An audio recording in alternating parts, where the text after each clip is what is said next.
will not be a migrant camp. You have to put the blame on the parents. They are choosing to enter between the ports of entry. They know they will be separated. The House Judiciary Committee announced they will be issuing a subpoena to anti-Trump FBI agent Peter Strzok. I can't think of something more concerning than a law enforcement officer suggesting that they're going to try and use their powers to affect an election. This billboard taken down after a Dallas newspaper columnist and the mayor took offense with the message. America is a Christian nation is actually a quote from John Jay, the first Chief Justice of the Supreme Court. This is hardly an un-American or divisive idea. President Trump directing his trade representative to identify $200 billion worth of Chinese goods that could be hit with a 10% tariff. I'm hereby directing the Department of Defense and Pentagon to establish a Space Force as the 6th branch of the armed forces. Days you just breathing, just trying to break even. Worth of Chinese. Your heart's pounding out of your chest. Sometimes it's just beating. We are living in that town, the Big Apple, here, New York City. Welcome aboard, folks. The mezzanine level. Thanks for joining us on this Tuesday. You know, we get ready all day long for these 3 hours that we share, and we love to do it each and every morning right here on Fox and Friends. Yeah, right after the show, we go to bed.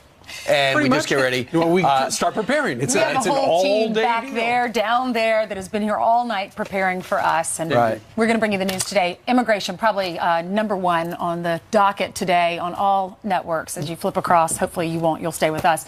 But immigration reform is at the top of the agenda on Capitol Hill, and the president is actually going to the Hill. He's going to talk to House Republicans and meet with them and try to close some of these immigration loopholes. Yeah, they got 2 immigration reform packages ready to be voted on in the House. This is we get a new look inside one of the immigrant detention centers at the border. Special thanks to Griff. Griff Jenkins is live in McAllen, Texas. And Griff, you're outside one of the detention centers, and I know your intention is to try to get inside and take a look, right? That would be, guys, and you know we've seen the heart-wrenching images, but these images we're showing you now, these are inside this one in McAllen. This is the Rio Grande Valley sector, one of the heaviest trafficked, and why the administration says that they've had this massive uptick, 50,000 plus illegal crossings a month for the last 3 months. But as we have certainly entered a national debate over how these families and these children are being treated, the president says he will not have migrant camps. Take a listen. The United States will not be a migrant camp, and it will not be a refugee holding facility. If the Democrats would sit down instead of obstructing, we could have something done very quickly. And the Secretary of Homeland Security, Kirstjen Nielsen, took to the White House podium yesterday to defend her policy of what's happening. Here's what she said. This entire crisis, just to be clear, is not new. It's been occurring and expanded over many decades, but currently it is the exclusive product of loopholes in our federal immigration laws that prevent illegal immigrant minors and family members from being detained and removed to their home countries. Those loopholes are important, guys. There's 3 particularly. The first is the 2008 Trafficking Victims Prevention Reauthorization Act under President George W. Bush. The second is reforming the asylum policies. They say asylum request claims have been up 1,700% over the last decade. And finally, a 1997 Flores settlement that happened under President Bill Clinton that provided for a means for families not to be separated at detention. And part of the reason why Senator Cruz is now the first Republican piece of legislation offering to try and get funding, keyword funding, to keep some families together. But we are certainly here at Ground Zero in McAllen, Texas, at one of these biggest processing centers. We're going to try and get in there, guys, and we're going to try and speak with the sector chief, Manuel Padilla, and find out what's going on. That's great. All right, Griff, down in Texas, we thank you very much. So it's very clear, the president and the White House made it crystal clear yesterday they're going to continue this maximum pressure policy of separating parents from children at the border to make the point that that is the law of the land. You don't like it, change the law. Also, it's a message to people who are thinking about coming into this country illegally. Don't do it, because you'll be arrested, and there's a possibility your children will be separated from them if they are, in fact, your children. Well, the law is the law, and it was passed by Congress, as Griff was mentioning. You can't even really blame an administration. These are people, Republicans and Democrats, that are serving in the Senate and in the House, and they have to change this. If you don't like it, they need to change the plan. The TVPRA law says, and they're just following the law, these Border Patrol agents, they have to follow the law. When they find these children with their parents, this is what they have to do. They have to put the parents in the custody of the U.S. Marshal Service for pretrial determination. The child has to be transferred to the Department of Health and Human Services and then reclassified as an unaccompanied alien child. Then they're put into those shelters, and Jeff Sessions says that they're not being abused. He says the conditions are good. He said we spent $1 billion last year, your taxpayer dollars, to make sure these kids are safe. Ted Cruz is moving through legislation. He's trying to solve the problem. Just get these numbers straight. Separation is the issue that has the first ladies, past and present, weighing in, saying they're upset about it. 68% of independents are not for the separation, 91% of Dems, and most Republicans. I get it.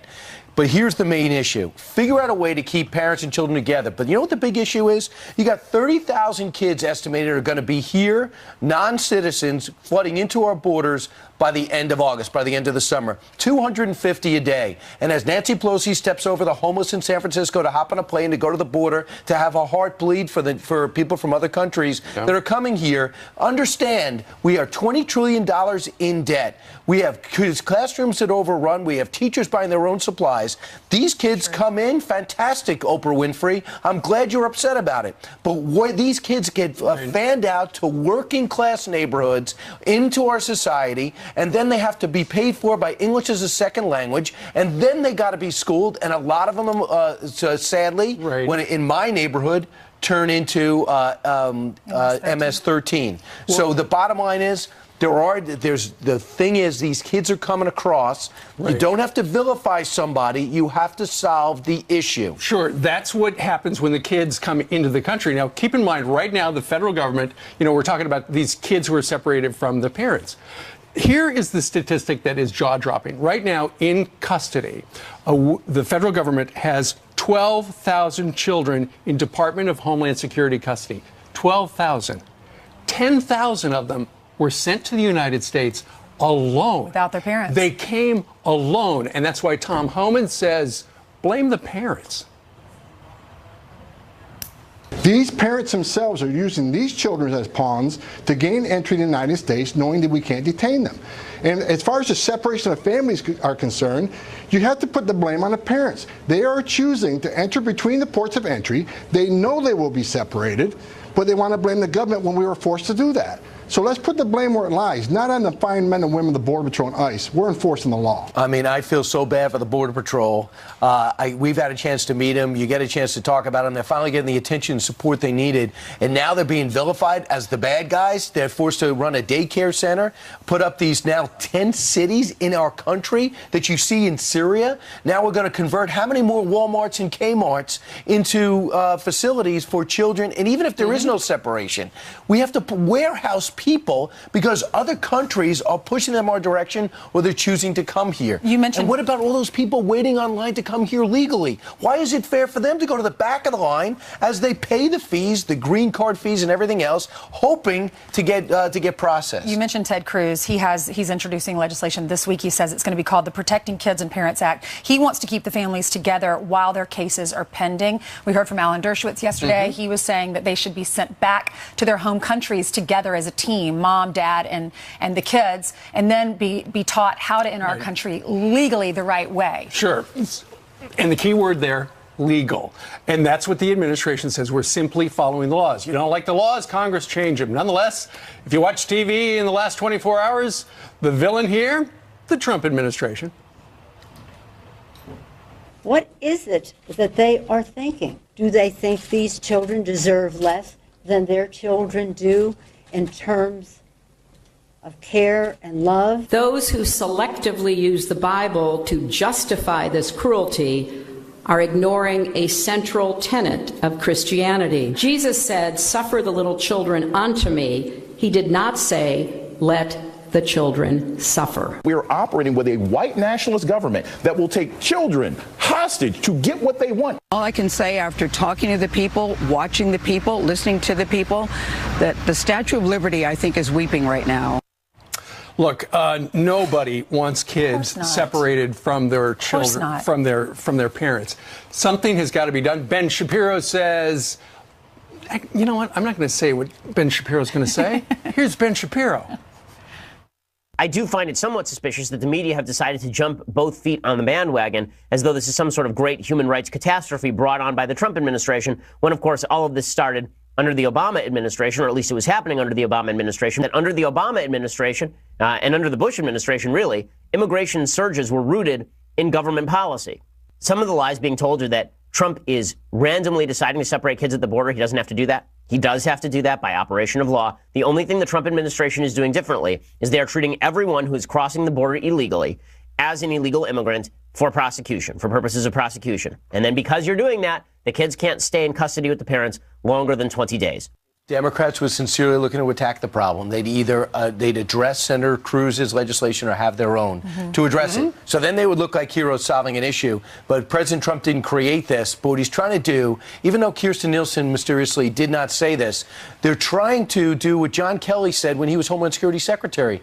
Create a deterrent so people in these other countries will say, I can't get into that country like I used to. I can't just walk across the border and get in there. I have to come up with another option. Or they go to the port of entry and they claim refugee status. Because it is a deterrent, because we can't take in the whole world's population. It's not possible. We're already defending the free world with all of our taxpayer dollars. Now we have to feed and clothe the free world. Well, just keep in mind why we have these laws. It's to keep our country safe. It is to prevent the drugs from coming over, to prevent MS-13 from coming over and coming into your neighborhood, Brian. That's the reason. These people just have to be vetted. That's it. It's not that anyone wants parents separated from their kids. Right. Ultimately, the laws need to be changed. Everybody knows that. Nobody wants to see the kids separated from their parents. But what's going to happen tonight is the President of the United States is going to go up to Capitol Hill, and he's going to meet with House Republicans, and he is going to clarify his support for a bill that does something about the Dreamers situation in the country. So we've got a busy day. He tried to do something about DACA, and I know. Didn't happen.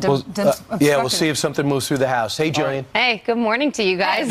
Happy Tuesday. Happy Tuesday to you. Let's start off with some severe weather. Dangerous flooding turning deadly in the Midwest. A man killed when his pickup truck was swept away in Wisconsin. Incredible video showing a road completely destroyed by the storm, and a state of emergency underway in parts of Michigan. Flash floods washing away roads and causing dozens of sinkholes. More rain is on the way across the country. Fears of a trade war are growing. China now accusing President Trump of blackmail in response to his threat of more tariffs. The president says he will slap a 10% tax on another $200 billion worth of Chinese goods unless Beijing reverses course. It comes days after the U.S. announced the first round of tariffs and China hit back with retaliatory fees. The U.S. had a record $375 billion trade deficit with China in 2017. That's a look at your headlines. We'll send it back to you. More maximum pressure. Yeah. All right. Thanks, Jillian. Thanks, John. All right. What can we expect from day 2 of Michael Horowitz, the Inspector General, and Christopher Wray, the FBI Director, in the hot seat? Congressman Darrell Issa will be at the hearing. We're going to ask him what he's going to ask them coming up. Plus, Richard Painter just unveiled his first Senate campaign ad, and it's setting the internet on fire for all the wrong reasons. There is an inferno raging in Washington, but here in the land of 10,000 lakes, we know how to put out a fire. DOJ Inspector Michael Horowitz and FBI Director Chris Wray back on the hot seat for day 2 of testimony. Today, they'll face the House Judiciary Committee and more. So what do lawmakers want answered? A member of that committee, former Oversight Chairman Darrell Issa. Congressman, great to see you. I know you watched Senate yesterday. There were some legitimate senators like Mike Lee and Lindsey Graham who wanted answers, and others who wanted just to speak. How do you build off the Senate, what you saw in those hours on the hot seat? Well, you're right. A few members did ask questions that can be, for the record, where is the Department of Justice going? Where has it been? Where is the FBI going? And building on that, the question has to be, what is the standard? Under past investigations, nobody was held accountable. The IRS scandal, Solyndra. Obviously, now we're finding that they don't think they have enough, even when people conspire to have a, quote, insurance policy against the president. So what is the standard for the American people people to expect? And then aren't we going to have a higher standard for the Department of Justice lawyers, for the Department of Justice FBI agents, for at what point is it bias? You know, yesterday you heard Michael Horowitz contort and try to deal with the term bias. And at one point he got it's not bias, trying to explain that, of course, these people had clear bias. The question is, did they have criminal bias? Did they have bias that he could execute on?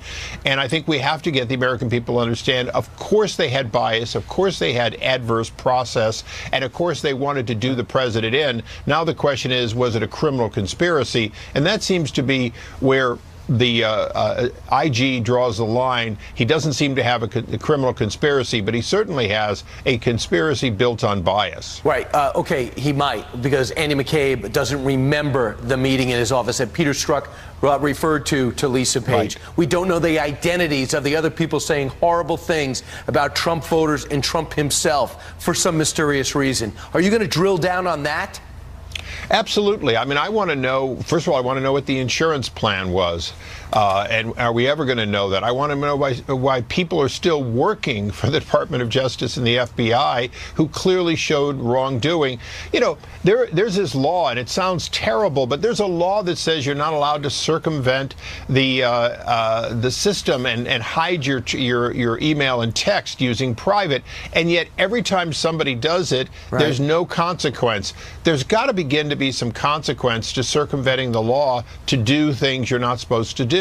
And Chairman, also James Comey using his private email for work stuff, him leaking to the New York Times, that's up for debate. And also you have to wonder, too, why they went out of their way to make sure that Hillary Clinton wasn't prosecuted, because you can't stop Donald Trump without Hillary Clinton. You aren't going to do that with Bernie Sanders. So I look forward to your 5 minutes that you get with Ray as well as Horowitz. Thanks, Daryl. Thanks, Brian. Straight ahead. Can't prove you're a citizen? No problem. The state where apparently you don't have to live in America to vote. And Pastor Robert Jeffers put up this billboard in Texas saying America is a Christian nation, but he's being forced to take it down because some people got offended. The pastor responds. Next, we'll zoom out and then bring the music up and then go to break. It is 6:24 now on this Tuesday. We get some quick headlines for you. First up, the Department of Justice asking the U.S. Supreme Court to reconsider a ban that limits funding to sanctuary cities. A lower court blocked the effort back in the month of April, which would have allowed the Department of Justice to withhold grants to agencies that do not apply or comply with federal immigration laws. The Solicitor General calling the ruling unjustifiable. And proof of citizenship no longer needed to vote in the state of Kansas. A federal judge striking down Kansas's voter ID law, saying it violates the constitutional right to vote. Kansas Secretary of State Chris Kobach is planning to appeal. All right, Ainsley. Thank you, Steve. A church in Texas celebrating America as a Christian nation on billboards. There's a picture of one of the billboards. It now has to take them down because people are offended. Pastor Robert Jeffress is the pastor of that church, First Baptist Church in Dallas, and he's also a Fox News contributor. Good morning to you, Pastor Jeffress. Good to see you. Thanks, Ainsley. You're welcome. So how did you feel when you were silenced, when they said these billboards are not going up? Well, we were really surprised. And what happened was we had these billboards, Ainsley, to support our upcoming patriotic service this coming Sunday. And I'm going to be bringing a special message titled America is a Christian Nation, in which I recount the historical evidence for the Christian foundation of our country. Well, as soon as the billboards went up, the Dallas Morning News wrote a scathing article about these billboards, accusing me of being hateful and divisive with these words. And they interviewed the mayor of Dallas, who agreed with that assessment and said that I was divisive and that these words do not represent who Dallas is. 24 hours later, we received notice from the billboard company that they were going to take down the billboards, and they cited this Dallas Morning News article that contained the mayor's comments. And Ainsley, I want to be clear about this. We support the right of the billboard company not to put out a message they disagree with, just like that wedding cake baker. But what we don't support is the mayor of Dallas Dallas and his chief communications officer weighing in on this topic, showing hostility toward our church and directly or indirectly influencing the billboard company. The Supreme Court just said 2 weeks ago in that wedding cake case that government has to be neutral, not hostile toward religion, and we believe Mayor Mike Rawlings has shown hostility toward our church. I was a little shocked when I read that the mayor was weighing in on this and saying that it was hateful, agreeing with that columnist from the Dallas Morning News, saying it was hateful and it was divisive. Why do you think he's saying that? Well, he's very liberal, and it's interesting, Ainsley. A couple of years ago, when the American Atheist put up a billboard at Christmas time saying, "Skip church, Christianity is fake news," we didn't hear the mayor criticizing that or calling that divisive or saying that doesn't represent Dallas. But for some reason, he feels threatened by the message that America is a Christian nation. And by the way, that phrase is not something I originated. That came from John Jay, the first Chief Justice of the Supreme Court. And that phrase is also found in 2 Supreme Court rulings, 1844 and 1892. Can you expand a little bit more on what you're planning on preaching? You said the Freedom Sunday is June 24th and America is a Christian Nation is the title. Can you give us a little bit more about what you're going to be preaching on? Yes, look, it's true that our nation has always welcomed people of all faiths or no faiths, but it's also equally true that by and large our founders were Orthodox Christians who believed that the success of our nation depended upon our fidelity to God and to His Word. And that's what we're going to be talking about, the historical evidence for that. We're going to have great patriotic music. We're going to welcome and recognize our armed forces. The American Atheist Group has announced they're going to be protesting at our church this Sunday. We welcome them and anyone to come hear the truth and decide for yourself whether or not America is a Christian nation. Pastor Jeffress, thanks for joining us. Thanks, Ainsley. You're welcome. All right, parents are furious after a principal invites an anti-police extremist to career day. He told them that all the police were bad and all the police wanted to kill people. How the school is responding this morning, we'll tell you that. And lawmakers on both sides of the aisle are fighting over how to solve the immigration crisis. Is there a solution that we can all agree on for those kids and for their parents? Our panel is here to discuss that, coming up next.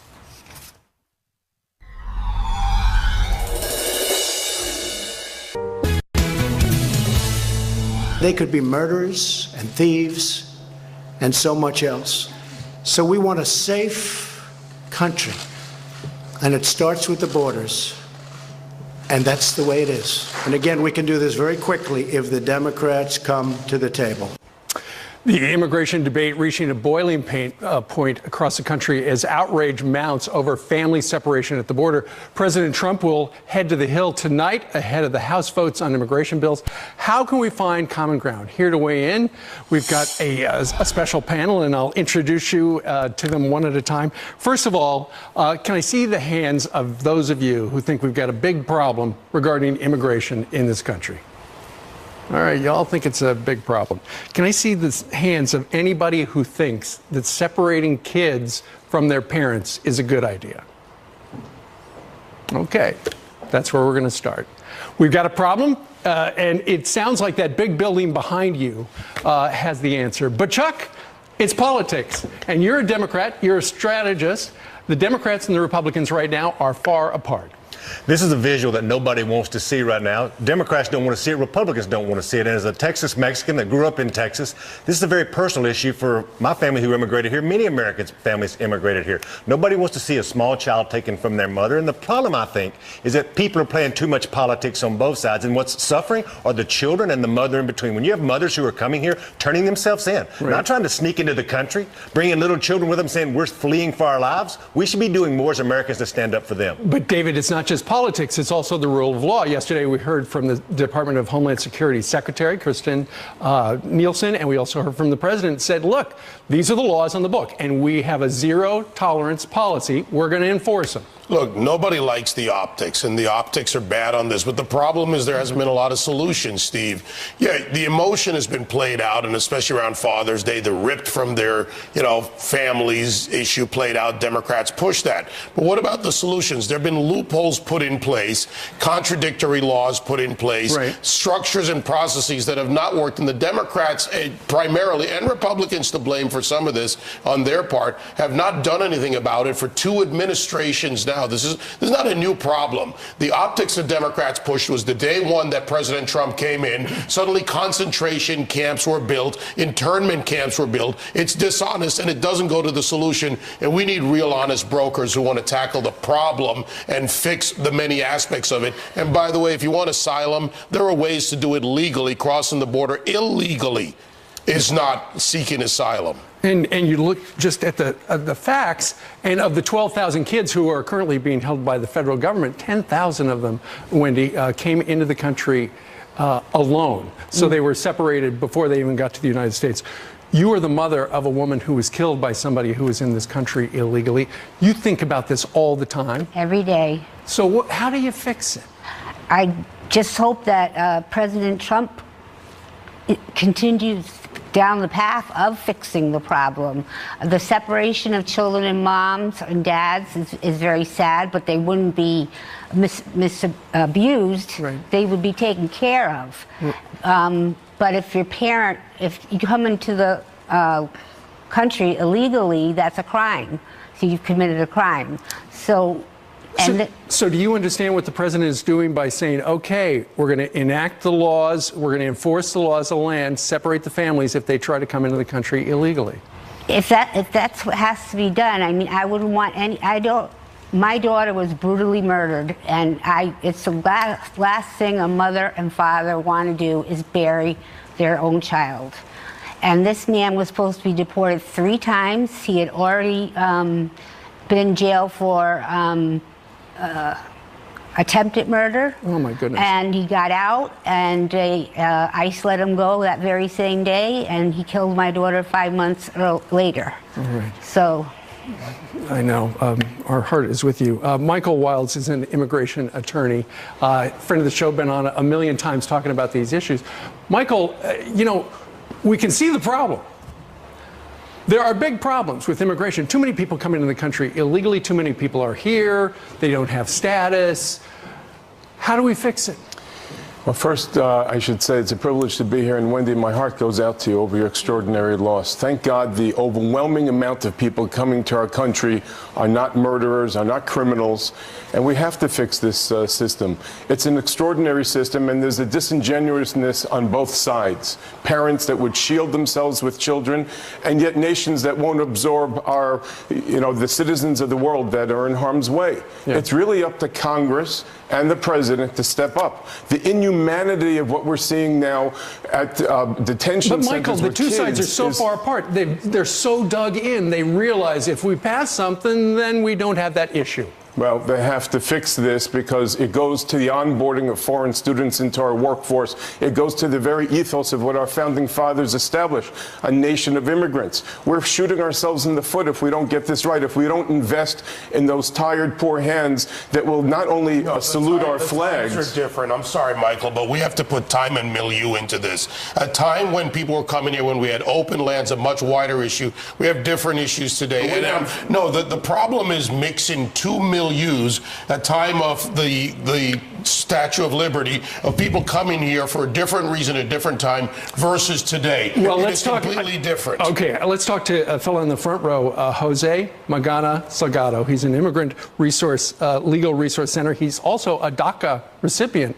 Jose, it sounds like the president is going up to Capitol Hill later today to talk to House Republicans about the 2 bills. One of the things he wants to do is come up with a bill that protects people like you who are in the country with Dreamer status. As a DACA recipient, being here in the country for 30 years, going to a Christian Baptist law school and working with 4,000 DACA recipients in my similar situation through the Dream US, we want this problem resolved. But we don't want a roadmap to citizenship that comes at the expense of other immigrant populations. Drastically cutting legal immigration, having taxpayers and not Mexico pay for a $23 billion wall, and gutting our asylum system ending family separation by ensuring that kids are incarcerated with their parents, that is what the bills on Capitol Hill would do.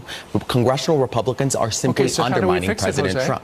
We need immigration reform that doesn't gut our asylum system, that recognizes that people under the Immigration and Nationality Act can come to this country fleeing persecution and legally apply for asylum. Chain migration. Family migration is something that this country was built upon. Many of the people, including lots of the people that work on Fox News, have relatives and ancestors. Because you know, for every time one person gets in, they can bring in 30 family members as well, and that's a big problem. Good. Family reunification was a hallmark of our immigration laws. Reuniting family. You're going to work harder no matter what station in life. If you're a lawyer, if you're a farmhand, if your family's there. Chain migration became a dirty word. Family reunification is a beautiful principle. But we ignore the economics of this, and the fact is you cannot absorb all of the world's problems. You cannot support it financially. And if you bring this country down economically by importing poverty, when you bring people in who are incapable of taking advantage of what we provide in America, in the American dream and opportunity,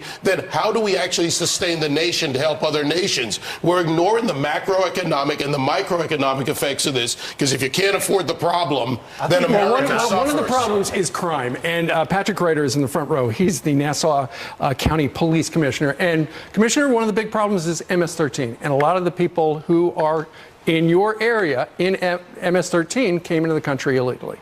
We had 6 murders last year from MS-13, vicious attacks, with 3 of those 6 were decapitated, 4 of them were buried in shallow graves, almost like they were taunting us to catch them. 3 of those kids were 15, never had a chance. Innocent kids growing up, good, hardworking parents here out in Nassau County. Our problem is communities. If we lose our communities when we go and we fight this immigration and we fight this MS-13 issue, we have to still strengthen those community bonds. If we lose them, we lose our community. With a 17% population, Hispanic, growing in Nassau County, we have to maintain those relationships. And one of the problems is with all these people who come in, and if they're not properly vetted, and we've heard a million stories about that, sometimes that is a problem. It all comes down to politics. And we know that before the elections, that would be a great time to solve it. But can I see the hands of people here today who thinks President Trump honestly wants to solve the immigration problem? All right, we got 5, except Chuck, the Democratic strategist. How many think the Democrats honestly want to solve the problem? 2, 3. All right, who think the Republicans honestly want to solve the problem? You got 4 right there. It all comes down to politics. Chuck, you didn't hold up your hand for anything. You get the final word. I think that a lot of this has to do with a lot of emotions, but the emotions are real people's lives. I think everybody had a good point. There's a couple points. Just because a brown kid is in MS-13 don't mean every brown kid is bad. Of course. And the macroeconomics of this is my family came here undocumented generations ago, and now I pay hundreds of thousands of federal income tax every year. That shows that the system can work. Wendy? I just want to say one thing. I feel sad for families that are torn apart, but I'll never be able to see Casey again in this lifetime. She's permanently separated from me. It's like I'm living in my own personal hell because I can't see my daughter. I can't talk to my daughter. I can't do everything that a mom and a daughter should be doing. She's never going to get married. She's never going to have children. You know, they talk about dreamers. Well, Casey had dreams too. And now there's no way she'll be able to do that. It is a gigantic problem, and our nation needs to address it, and we need to fix it. All right, ladies and gentlemen, thank you very much. This panel will return in a couple of hours for another discussion. That was great. Thank you for sharing. All right, coming up, remember when James Comey admitted under oath to leaking those memos to his pal about his meeting with President Trump?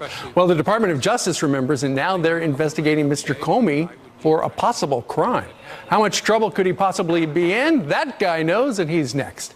And we showed you this adorable video, a toddler escaping her crib with a big assist from her big brother. Whole family's going to be on the show coming up.